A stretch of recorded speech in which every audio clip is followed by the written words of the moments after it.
Yep, the recording has started. Cool. Right, here we go. So this week we're going to talk about understanding nutrition and its effects on our health. And I'm going to talk about the foods or the micronutrients that I've put in your guys' requirements on Kahunas and to help you understand why each one's in there, what its role is, and how it's going to help you lose weight in the long term. So, essentially making sense of micronutrients and the food labels that you'll see on your food. First of all, we're going to look at protein. So protein serves as a fundamental building block in your body. It's crucial for repairing tissues, helps support muscle growth, and it helps you to maintain overall body function. Whether that is damaging repaired cells, so repairing damaged cells, creating enzymes and hormones, or building muscle mass. And also, especially if you're in a calorie deficit, it's going to help you maintain the muscle mass whilst your body is burning the fat as a fuel source. So when you're on a weight loss journey, like most people inside this program are, protein should be the first thing you're considering as part of your macronutritional requirements for three reasons. Number one is it helps promote satiety. So, I can't remember how to pronounce the word. Basically, makes you feel more full.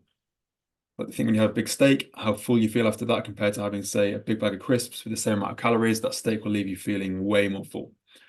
And it also helps you, as we touched on already, to maintain the lean muscle mass that you've got at the moment and stops your body using it as a fuel source like it will do with the fat.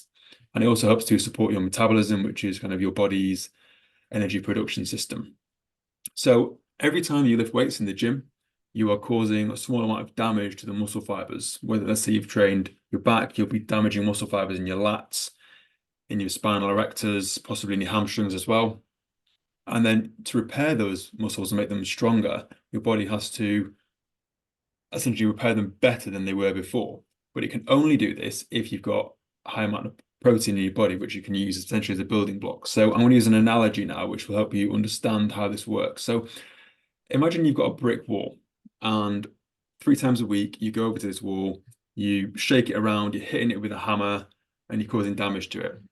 And then you have to repair the wall after you've done that. So you got to, any bricks that have been knocked out, you need to replace them with bigger bricks, and any cracks that have occurred, you need to replace the mortar and the cement to make that stronger. So the next time you attack it, it's stronger and it can withstand the force. And that's exactly how our bodies repair the muscles after we've broken them down in the gym. Sorry. Like I said, unless you've got a sufficient amount of protein, you haven't got the building blocks to repair that wall. The next time you hit it, it's going to be weak, and eventually you're going to knock it all down and all your muscles are going to disappear. If you really do want to have a toned body as you're losing weight, you need to make sure that you have the muscle underneath. So if you're not getting the protein in, your body's going to use the muscle as fuel and you're going to lose weight, but you're not going to look great because you've not got the muscle underneath to make you look good and look toned. Really good sources of protein include lean meats like chicken, turkey, fish, beans, and then you've got plant-based options, again, like tofu, tempeh, nuts, really good as well. Lots, a lot of nutrition in nuts. Can everyone just put a 1 in the group chat if you're clear on what protein is needed for? Moving on. So the next one we're going to look at is carbohydrates. So these are our body's preferred source of energy, and they do get a bit of a bad reputation because people go on keto diets trying to cut carbohydrates out like they're the enemy. It's a bit of a misnomer, to be honest. So you've got to consider that not all carbohydrates are considered, sorry, are not all carbohydrates are made equal. You've got complex carbohydrates, which are primarily found in whole grains, like you might get in cereals or something. A lot of fruits, vegetables, and beans again. And these offer a steady release of energy. And they also provide essential vitamins, minerals, and dietary fiber. They're also really important for maintaining a stable blood sugar level. So complex carbohydrates will give you a sustained energy production over a longer period of time, which is more useful, as we'll touch on in a second. They also help the better at promoting digestive health and supporting overall well-being. When you are on a weight loss journey, like people in this program are, it's really important to prioritize complex carbohydrates over refined sources. As I said already, they offer a much more sustained energy and a much better, greater nutritional value. Now we're going to look at simple carbohydrates, which are found in certain fruits, they're found in milk, and they're found in basically anything that's refined, got refined sugar in it, such as sugar, sweets, chocolates, donuts, full-fat fizzy drinks, milkshakes, those kind of things. If you're on a weight loss journey or any kind of health journey, you want to be cutting those out. They're all generally really high in sugar, and because it's complex, because it's a simple sugar, your body can process it really quickly and it will spike your blood sugar very quickly. So you'll get a quick boost of energy, but then very soon after that, your blood sugar will come back down. It will go back below your base layer, so your base level, and you'll feel really tired. At that point, your brain's thinking, I'm really tired, and when it craves more of those foods. So the more you eat, the harder it is to get out of the cycle. Whereas complex carbohydrates will give you a more sustained period of energy, which are far more beneficial and will stop you having the highs and the lows and craving the bad foods. Can everyone put a 2 in the group chat if you're now clear on what carbohydrates are used for? Next up, we're going to look at fat. So fat is another crucial macronutrient, which unfortunately also gets a bad rep. People think, oh, fat's going to make you fat. Doesn't work like that. It's really important for providing long-term energy storage, which is kind of good and a bad thing. It also helps support hormone production, and it also helps nutrient absorption. And again, like I said, not all fats are detrimental to your health. You need to have a percentage of fat in your diet to allow your body to run optimally. Healthy fats are found in things like avocados, nuts, seeds, olive oil, fatty fish, such as salmon. And like I said, these are really important as part of a balanced diet to include some of these fat sources. And a lot of these fats, the reason they're so important is because they contain omega-3 and omega-6 fatty acids, which you've probably heard about. And these are really important for brain health, for heart health, and for inflammation regulation. Now, you might be wondering why inflammation regulation is important. So the number one thing that causes cancer inside a human is inflammation, or an excess of inflammation. Think if someone's drinking a lot, the alcohol goes into the body. Alcohol will kill the cells in your body. So those cells need to be replaced. The more alcohol you drink, the more inflammation you have, because the more cells you need to replace that have been killed by the alcohol. Same with smoking. When you're putting those toxins into your lungs, kills the cells. Your body has to keep repairing them. In the long term, eventually, your body will start to produce cancer cells because it can't produce enough of the right cells to basically sustain what you've been killing off. So if you can reduce inflammation, that's a good thing in the long term.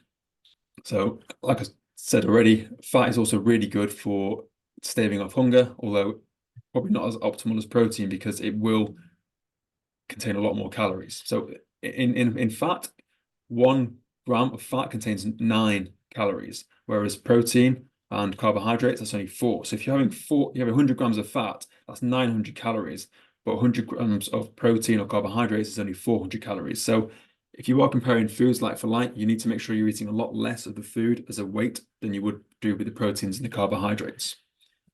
Can everyone put a 3 in the group chat if you're clear on what fat is needed for in the body?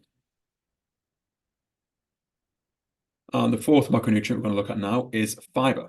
So fiber is a type of carbohydrate, but it's one that cannot be absorbed or digested by the body. So you might be wondering why we need to have fiber. So because it's indigestible, it plays a really crucial role because it stays in your system the whole time without being taken away.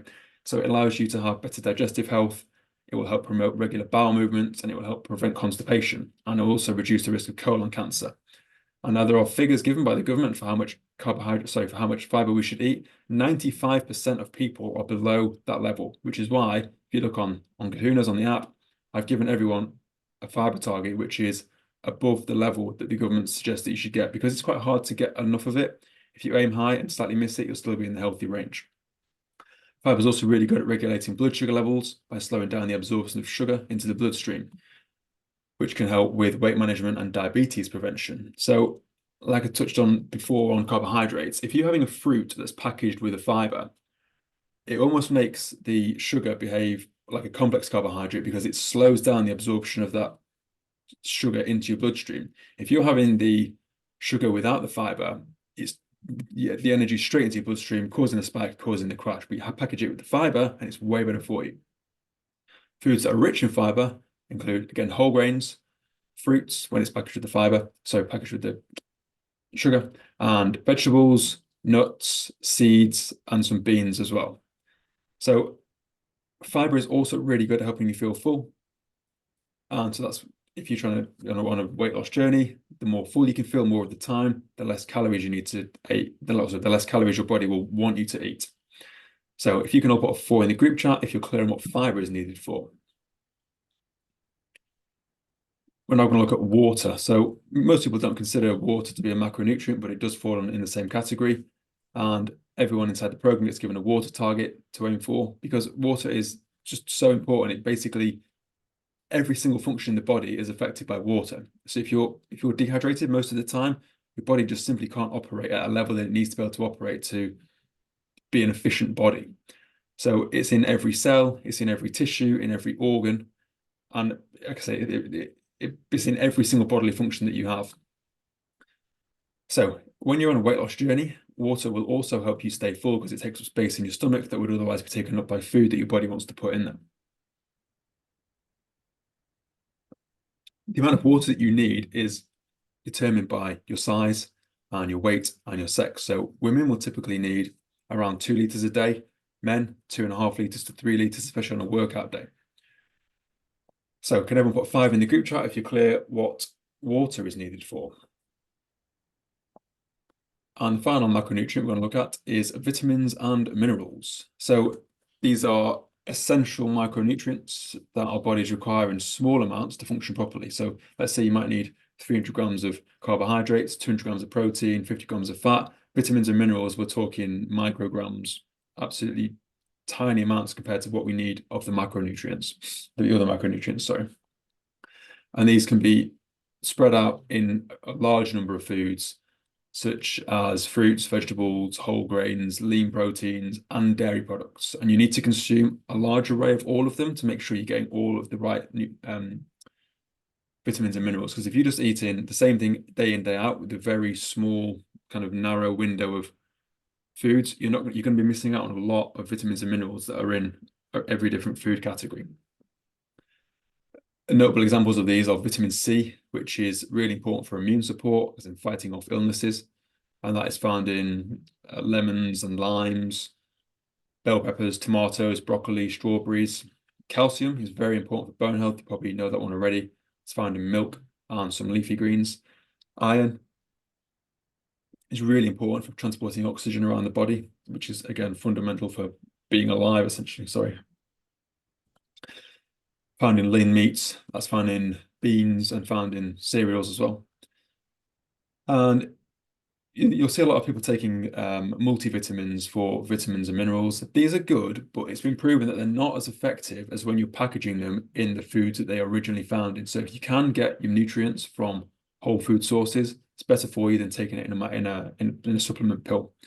You can put 6 in the group chat if you're clear on what vitamins and minerals are needed for. Cool. We're now going to look at what, based on the macronutrients I've just talked about, what would be entailed in a healthy day of eating to making sure you're getting as many of these macronutrients covered and as many vitamins and minerals. First of all, we're going to look at breakfast. Everyone who I'll speak to, who will listen to me, I will tell them to eat porridge and oats every single day. I have it every day without fail. I love it. Something to look forward to. Fills me up to lunchtime. No problem at all. You can package that with banana, with some peanut butter and some protein powder. You're ticking off all of the macronutrients in that. It's got everything you need and it's really cheap as well. So it's an absolute winner. You can either make it the night before, put it in the fridge overnight, and have it in the morning as overnight oats. And if you're really in a rush in the morning, you can whack it in a blender cup, put the water in with it, blend it up and neck it. Same macronutritional content, just depends on how you want to eat it that day. You can also look at scrambled eggs. Eggs are kind of considered by many as to be nature's own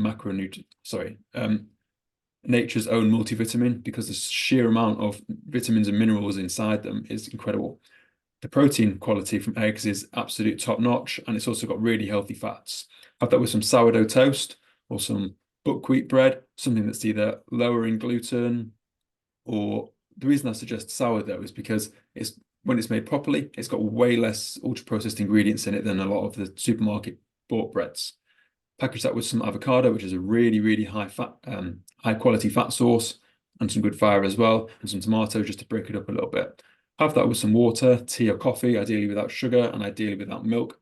Have some sweetener if you want, and you've got an absolutely banging breakfast to start the day. Lunch, again, we're going to be prioritizing a lean protein source here.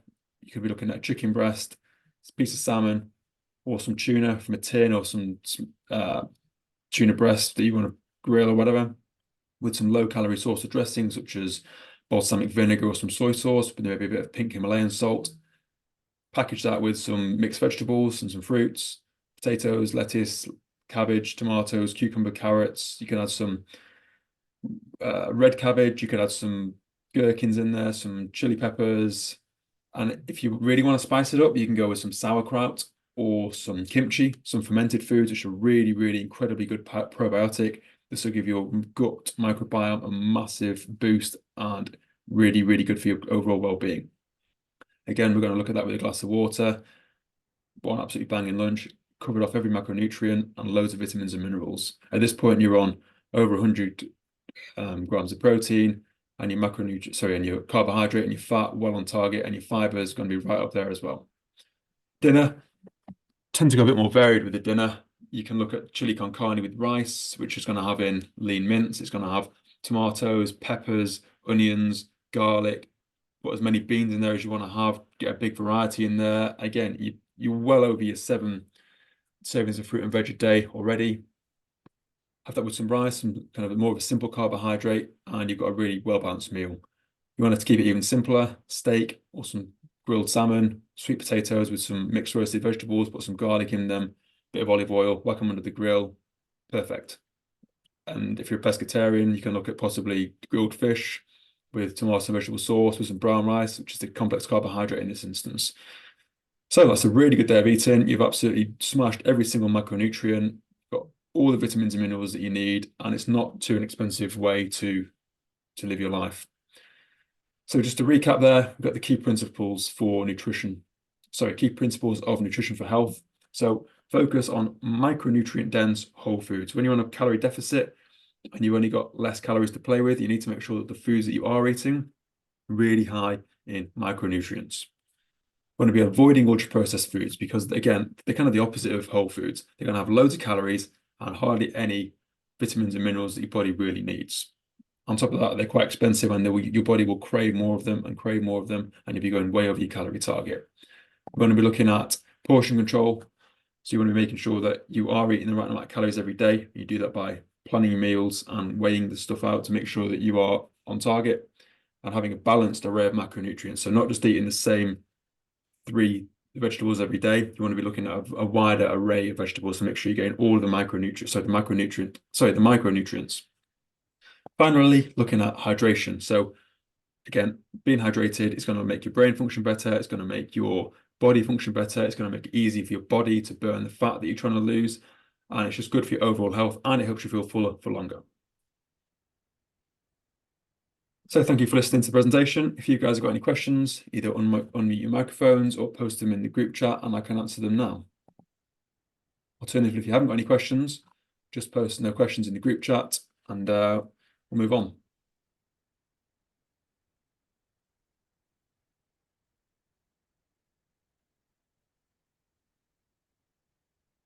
Cool, guys. Well, thanks for listening to that. I'm going to stop the recording now.